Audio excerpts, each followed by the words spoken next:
మన వరదలు నదిలో కూడా అక్బరుద్దీన్ ఓవైసీకి రేవంత్ రెడ్డి మధ్యన ఒప్పందం ఉందనేటువంటిది నమ్మొచ్చు అంటారు ఈ లెక్కన. నమ్మొచ్చు కాదు, ఈయన పోయినప్పుడు, ఈయన అమెరికా వెళ్ళినప్పుడు ఆయన హోస్ట్ చేశాడు అక్కడ. హోస్ట్ చేసినప్పుడే చాలా విషయాలలో ఒక అండర్స్టాండింగ్ వచ్చారు అనేది ఉంటుంది. జనరల్ గా ఏ పార్టీ అయినా వాళ్ళకి అండర్స్టాండింగ్ తో వస్తుంది.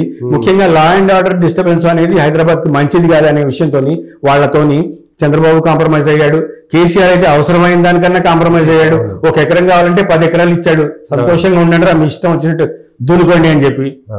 సో ఇప్పుడు ఈయన కూడా డైరెక్ట్ గా ఏమి అనకపోయినా, పోనీ అసెంబ్లీలో అన్నాడు కదా, తుమ్ హమారా బాయ్ హమారా పార్టీ మే ఆజావా, నీకు ఏంటి, నీకు పోటీయే చెయ్యము, నీకు సీట్ ఇచ్చేస్తాము అన్న లెవెల్లో మాట్లాడారు కదా. ముఖ్యంగా ఓవైసీ వాళ్ళతో, ఎంఐఎం వాళ్ళతో ఎట్లుందంటే వాళ్ళే ముందు ఒప్పందం చెప్తారు, నువ్వు కొట్టినట్టు చేయి, నేను ఏడిచినట్టు చేస్తా అన్నట్టుగా. అది ఎప్పటి నుంచో ఉన్న పాలసీ. అది అసెంబ్లీలో ధూమ్ ధామ్ అంటారు, పక్కకు బీఎస్సీలో వెళ్ళగానే అందరు నవ్వుతారు, స్నాక్స్ తింటుంటారు, మనకు పక్కన పలానా చోటు ఉంది, దానికి అది క్లియరెన్స్ ఇది కావాలని, మహావీర్లో ఇది ఉందని అది ఉందని చెప్తారు, బేక్లో ఉంది అని చెప్తారు, అయిపోతుంది. ఇదే కాదు, వైఎస్ఆర్ చంద్రబాబు ఉన్న టైంలో కూడా అంతే. ఆయన ల్యాండ్ అదంతా జిహెచ్ఎంసీ వాళ్ళు కూలగొడతారంటే బాబు దగ్గరకు వచ్చి రిక్వెస్ట్ చేయగానే క్లియర్ చేసి పెట్టారు. వైఎస్ఆర్ రాజశేఖర రెడ్డి దాన్ని అమ్మేసుకున్నాడు బంజారాహిల్స్లో.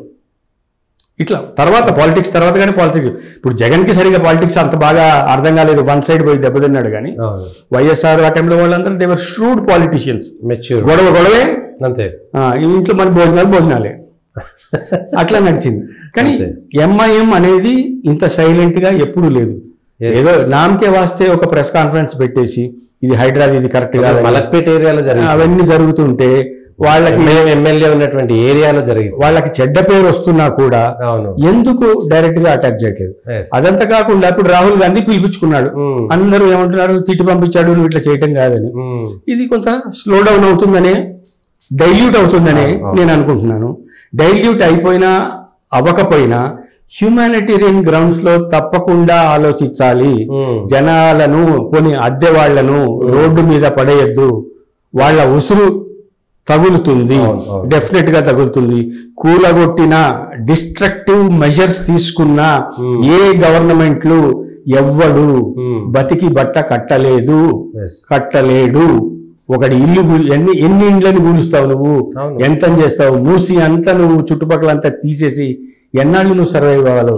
రాజశేఖర రెడ్డి లాంటి వ్యక్తి ఉంటే గాంధీ భవన్ వెనకాల ఉన్న బస్తీని తీసేటప్పుడు ఎంత గొడవ అయింది. జగ్గారెడ్డి లాంటి వాడు నేను బ్యాన్ చేస్తున్నాను హైదరాబాద్, నేను రాని అని అంటున్నాను. సంగారెడ్డి లోపల రాని అని అన్నాడు. ఇప్పుడు మరి రేపు పొద్దున నీ పార్టీలోనే నీకు ఏకాభిప్రాయం లేకపోతే, సపోర్ట్ లేకపోతే, దానం నాగేందర్ వ్యతిరేకించాడు, మళ్ళీ ఏదో సర్దుకొని గణేశుడి దగ్గరికి పోయాడు, అది వేరే విషయం. So with in the party political గా సపోర్ట్ లేదు, పాలసీ పరంగా కూడా నీకు సపోర్ట్ లేదు. ఎంతకాలం నువ్వు ముందుకెళ్ళగలవు?